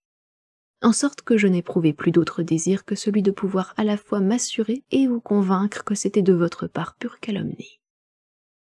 Je pris donc un parti violent, et sous un prétexte assez léger, je laissai là ma belle, toute surprise et sans doute encore plus affligée. Mais moi, j'allais tranquillement joindre Émilie à l'opéra. Et elle pourrait vous rendre compte que jusqu'à ce matin que nous nous sommes séparés, aucun regret n'a troublé nos plaisirs. J'avais pourtant un assez beau sujet d'inquiétude si ma parfaite indifférence ne m'en avait sauvé. Car vous saurez que j'étais à peine à 4 maisons de l'opéra, et ayant Émilie dans ma voiture, que celle de l'austère dévote vint exactement ranger la mienne, et qu'un embarras survenu nous laissa près d'un demi-quart d'heure à côté l'un de l'autre. On se voyait comme à midi, et il n'y avait pas moyen d'échapper. Mais ce n'est pas tout. Je m'avisai de confier à Émilie que c'était la femme à la lettre. Vous vous rappellerez peut-être cette folie-là, et qu'Émilie était le pupitre. Note de bas de page. Lettre. Attendez. Lettre 47. 47, c'est ça, je crois, hein. 47 et 48. Elle, qui ne l'avait pas oublié, et qui est rieuse, n'eut de cesse qu'elle n'eût considéré tout à son aise cette vertu, disait-elle, et cela avec des éclats de rire d'un scandale à en donner de l'humeur. Ce n'est pas tout encore. La jalouse femme n'envoya-t-elle pas chez moi dès le soir même? Je n'y étais pas. Mais dans son obstination, elle y envoya une seconde fois, avec ordre de m'attendre. Moi, dès que j'avais été décidé à rester chez Émilie, j'avais renvoyé ma voiture, sans autre ordre coché que de venir me reprendre ce matin. Et comme en arrivant chez moi, il y trouva l'amoureux messager, il crut tout simple de lui dire que je ne rentrerais pas de la nuit. Vous devinez bien l'effet de cette nouvelle, et qu'à mon retour j'ai trouvé mon congé signifié avec toute la dignité que comportait la circonstance. Ainsi, cette aventure, interminable selon vous, aurait pu, comme vous voyez, être finie de ce matin. Si même elle ne l'est pas, ce n'est point comme vous l'allez croire que je mette du prix à la continuer. C'est que, d'une part, je n'ai pas trouvé décent de me laisser quitter, et de l'autre, que j'ai voulu vous réserver l'honneur de ce sacrifice. J'ai donc répondu au sévère billet par une grande épître de sentiments. J'ai donné de longues raisons, et je me suis reposé sur l'amour du soin de les faire trouver bonnes. J'ai déjà réussi. Je viens de recevoir un second billet, toujours bien rigoureux, et qui confirme l'éternelle rupture, comme cela devait être, mais dont le ton n'est pourtant plus le même. Surtout, on ne veut plus me voir, ce parti pris est annoncé 4 fois de la manière la plus irrévocable. J'en ai conclu qu'il n'y avait pas un moment à perdre pour me présenter. J'ai déjà envoyé mon chasseur pour s'emparer du Suisse, et dans un moment j'irai moi-même faire signer mon pardon. Car dans les torts de cette espèce, il n'y a qu'une seule formule qui porte absolument générale, et celle-là ne s'expédie qu'en présence. Adieu, ma charmante amie. Je cours tenter ce grand événement. Paris, ce 15 novembre 1700 peut-être.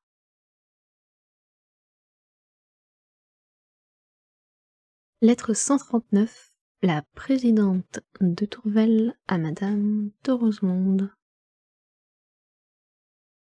Que je me reproche, ma sensible amie, de vous avoir parlé trop et trop tôt de mes peines passagères. Je suis cause que vous vous affligez à présent. Ces chagrins qui vous viennent de moi durent encore, et moi, je suis heureuse. Oui, tout est oublié. Pardonnez. Disons mieux, tout est réparé. À cet état de douleur et d'angoisse ont succédé le calme et les délices. Ô joie de mon cœur, comment vous exprimer? Valmont est innocent. On n'est point coupable avec autant d'amour. Ces torts graves, offensants que je lui reprochais avec tant d'amertume, il ne les avait pas. Et si sur un seul point j'ai eu besoin d'indulgence, n'avais-je donc pas aussi mes injustices à réparer? Je ne vous ferai point le détail des faits ou des raisons qui le justifient. Peut-être même l'esprit les apprécierait mal. C'est au cœur seul qu'il appartient de les sentir. Si pourtant vous deviez me soupçonner de faiblesse, j'appellerai votre jugement à l'appui du mien. Pour les hommes, dites-vous vous-même, l'infidélité n'est pas l'inconstance. Ce n'est pas que je ne sente que cette distinction, Quand vint l'opinion autorise, n'en blesse pas moins la délicatesse. Mais de quoi se plaindrait la mienne, quand celle de Valmont en souffre plus encore? Ce même tort que j'oublie, ne croyez pas qu'il se le pardonne ou s'en console. Et pourtant, combien n'a-t-il pas réparé cette légère faute par l'excès de son amour et celui de mon bonheur? Ou ma félicité est plus grande, ou j'en sens mieux le prix depuis que j'ai craint de l'avoir perdue. Mais ce que je puis vous dire, c'est que, si je me sentais la force de supporter encore des chagrins aussi cruels que ceux que je viens d'éprouver, je ne croirais pas en acheter trop cher le surcroît de bonheur que j'ai goûté depuis.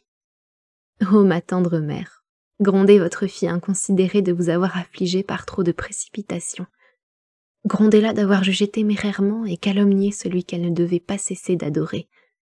Mais en la reconnaissant imprudente, voyez-la heureuse, et augmentez sa joie en la partageant. Paris, ce 16 novembre, 1712 étoiles au soir.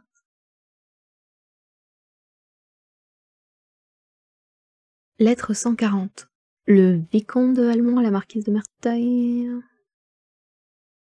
Comment donc se fait-il, ma belle amie, que je ne reçoive point de réponse de vous? Ma dernière lettre pourtant me paraissait en mériter une, et depuis 3 jours que je devrais l'avoir reçue, je l'attends encore. Je suis fâchée au moins, aussi ne vous parlerai-je pas du tout de mes grandes affaires. Que le raccommodement ait eu son plein effet, qu'au lieu de reproches et de méfiance, il n'ait produit que de nouvelles tendresses, que ce soit moi actuellement qui reçoive les excuses et les réparations dues à ma candeur soupçonnée, je ne vous en dirai mot. Et sans l'événement imprévu de la nuit dernière, je ne vous écrirai pas du tout. Mais comme celui-là regarde votre pupille et que, vraisemblablement, elle ne sera pas dans le cas de vous en informer elle-même, au moins de quelque temps je me charge de ce soin. Par des raisons que vous devinerez, ou que vous ne devinerez pas, Madame de Tourvel ne m'occupait plus depuis quelques jours, et comme ces raisons-là ne pouvaient exister chez la petite Volanges, j'en étais devenu plus assidu auprès d'elle. Grâce à l'obligeant portier, je n'avais aucun obstacle à vaincre, et nous menions, votre pupille et moi, une vie commode et bien réglée. Mais l'habitude amène la négligence. Les premiers jours, nous n'avions jamais pris assez de précautions pour notre sûreté. Nous tremblions encore derrière les verrous. Hier, une incroyable distraction a causé l'accident dont j'ai à vous instruire. Et si, pour mon compte, j'en ai été quitte pour la peur, il en coûte plus cher à la petite fille. Nous ne dormions pas, mais nous étions dans le repos et l'abandon qui suivent la volupté, quand nous avons entendu la porte de la chambre s'ouvrir tout à coup. Aussitôt je saute à mon épée, tant pour ma défense que pour celle de notre commune pupille. Je m'avance, et ne vois personne. Mais en effet, la porte était ouverte. Comme nous avions de la lumière, j'ai été à la recherche, n'ai trouvé âme qui vive. Alors je me suis rappelé que nous avions oublié nos précautions ordinaires. Et sans doute la porte poussée seulement, ou mal fermée, s'était ouverte d'elle-même. En allant rejoindre ma timide compagne pour la tranquilliser, je ne l'ai plus trouvée dans son lit. Elle était tombée, ou s'était sauvée dans sa ruelle. Enfin, elle y était étendue sans connaissance et sans autre mouvement que d'assez fortes convulsions. Jugez de mon embarras. Je parvins pourtant à la remettre dans son lit, et même à la faire revenir. Mais elle s'était blessée dans sa chute et elle ne tarda pas à en ressentir les effets. Des maux de reins, de violentes coliques, des symptômes moins équivoques encore m'ont eu bientôt éclairé sur son état. Mais pour le lui apprendre, il a fallu lui dire d'abord celui où elle était auparavant, car elle ne s'en doutait pas. Jamais, peut-être, jusqu'à elle, on n'avait conservé tant d'innocence, en faisant si bien tout ce qu'il fallait pour s'en défaire. Oh, celle-là ne perd pas son temps à réfléchir. Mais elle en perdait beaucoup à se désoler, et je sentais qu'il fallait prendre un parti. Je suis donc convenu avec elle que j'irai sur-le-champ chez le médecin et le chirurgien de la maison, et qu'en les prévenant qu'on allait venir les chercher, je leur confierai le tout sous le secret, qu'elle, de son côté, sonnerait sa femme de chambre, qu'elle lui ferait ou ne lui ferait pas sa confidence, comme elle voudrait, mais qu'elle enverrait chercher du secours et défendrait surtout qu'on réveillât madame de Volanges. Attention délicate et naturelle d'une fille qui craint d'inquiéter sa mère. J'ai fait mes 2 courses et mes 2 confessions le plus lestement que j'ai pu, et de là je suis rentrée chez moi, d'où je ne suis pas encore sortie. Mais le chirurgien, que je connaissais d'ailleurs, est venu à midi me rendre compte de l'état de la malade. Je ne m'étais pas trompée, mais il espère que s'il ne survient pas d'accident, on ne s'apercevra de rien dans la maison. La femme de chambre est du secret. Le médecin a donné un nom à la maladie, et cette affaire s'arrangera comme 1000 autres, à moins que par la suite il ne nous soit utile qu'on en parle. Mais y a-t-il encore quelque intérêt commun entre vous et moi? Votre silence m'en ferait douter. Je n'y croirais même plus du tout si le désir que j'en ai ne me faisait chercher tous les moyens d'en conserver l'espoir. Adieu, ma belle amie. Je vous embrasse, rancune tenante. Paris, 21 novembre 1700. 2 étoiles.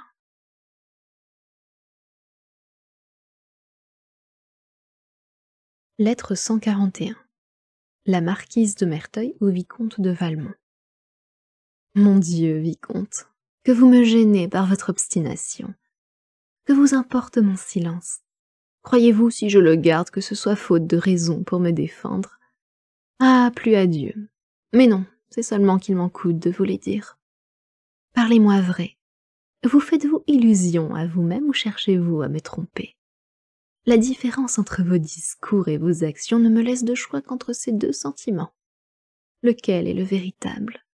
Que voulez-vous donc que je vous dise quand moi-même je ne sais que penser? Vous paraissez vous faire un grand mérite de votre dernière scène avec la présidente. Mais qu'est-ce donc qu'elle prouve pour votre système, ou contre le mien?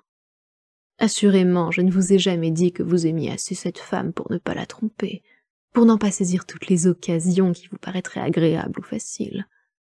Je ne doutais même pas qu'il ne vous fût à peu près égal de satisfaire avec une autre, avec la première venue, jusqu'au désir que celle-ci seule aurait fait naître.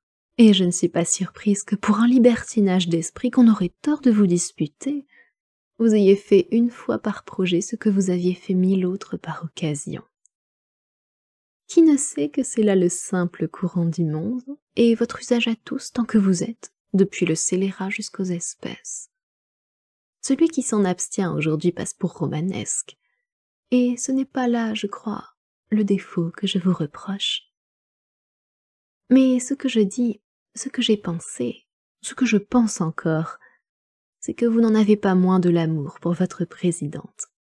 Non pas, à la vérité, de l'amour bien pur ni bien tendre, mais de celui que vous pouvez avoir, de celui, par exemple, qui fait trouver à une femme les agréments ou les qualités qu'elle n'a pas, qui la place dans une classe à part, et met toutes les autres en second ordre, qui vous tient encore attaché à elle même alors que vous l'outragez. Tel enfin que je conçois qu'un sultan peut le ressentir pour sa sultane favorite, ce qui ne l'empêche pas de lui préférer souvent une simple odalisque. Ma comparaison me paraît d'autant plus juste que, comme lui, jamais vous n'êtes ni l'amant ni l'ami d'une femme, mais toujours son tyran ou son esclave. Aussi suis-je bien sûre que vous vous êtes bien humilié, bien avili pour rentrer en grâce avec ce bel objet, et trop heureux d'y être parvenu, dès que vous croyez le moment arrivé d'obtenir votre pardon, vous me quittez pour ce grand événement. Encore dans votre dernière lettre, si vous ne m'y parlez pas de cette femme uniquement, c'est que vous ne voulez m'y rien dire de vos grandes affaires. Elle vous semble si importante que le silence que vous gardez à ce sujet vous semble une punition pour moi. Et c'est après ces 1000 preuves de votre préférence décidée pour une autre que vous me demandez tranquillement s'il y a encore quelque intérêt commun entre vous et moi. Prenez-y garde, vicomte. Si une fois je réponds, ma réponse sera irrévocable. Et craindre de la faire en ce moment, c'est peut-être déjà en dire trop. Aussi je n'en veux absolument plus parler. Tout ce que je peux faire, c'est de vous raconter une histoire. Peut-être n'aurez-vous pas le temps de la lire, ou celui d'y faire assez attention pour la bien entendre. Libre à vous. Ce ne sera, au pied aller, qu'une histoire de perdu. Un homme de ma connaissance s'était empêtré, comme vous, d'une femme qui lui faisait peu d'honneur. Il avait bien, par intervalles, le bon esprit de sentir que, tôt ou tard, Cette aventure lui ferait tort. Mais quoi qu'il en rougît, il n'avait pas le courage de rompre. Son embarras était d'autant plus grand qu'il s'était vanté à ses amis d'être entièrement libre, et qu'il n'ignorait pas que le ridicule qu'on a augmente toujours en proportion qu'on s'en défend. Il passait ainsi sa vie, ne cessant de faire des sottises et ne cessant de dire après « ce n'est pas ma faute ». Cet homme avait une amie qui fut tentée un moment de le livrer au public en cet état d'ivresse, et de rendre ainsi son ridicule ineffaçable. Mais pourtant, plus généreuse que maligne, ou peut-être encore par quelque autre motif, elle voulut tenter un dernier moyen pour être, à tout événement, dans le cas de dire comme son ami « ce n'est pas ma faute ». Elle lui fit donc parvenir sans aucun autre avis la lettre qui suit, comme un remède dont l'usage pourrait être utile à son mal. On s'ennuie de tout, mon ange, c'est une loi de la nature, ce n'est pas ma faute. Si donc je m'ennuie aujourd'hui d'une aventure qui m'a occupée entièrement depuis 4 mortels mois, ce n'est pas ma faute. Si, par exemple, j'ai eu juste autant d'amour que toi de vertu, et c'est sûrement beaucoup dire, il n'est pas étonnant que l'un ait fini en même temps que l'autre. Ce n'est pas ma faute. Il suit de là que, depuis quelque temps, je t'ai trompé. Mais aussi, ton impitoyable tendresse m'y forçait en quelque sorte. Ce n'est pas ma faute. Aujourd'hui, une femme que j'aime éperdument exige que je te sacrifie. Ce n'est pas ma faute. Je sens bien que voilà une belle occasion de crier au parjure, mais si la nature n'a accordé aux hommes que la constance, tandis qu'elle donnait aux femmes l'obstination, ce n'est pas ma faute. Crois-moi, choisis un autre amant, comme j'ai fait une autre maîtresse. Ce conseil est bon, très bon. Si tu le trouves mauvais, ce n'est pas ma faute. Adieu, mon ange. Je t'ai prise avec plaisir, je te quitte sans regret.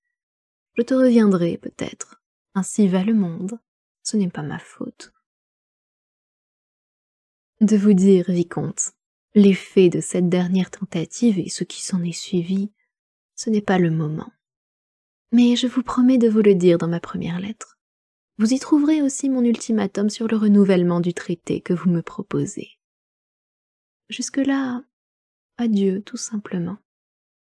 À propos, je vous remercie de vos détails sur la petite Volanges. C'est un article à réserver jusqu'au lendemain du mariage, pour la gazette de médisance.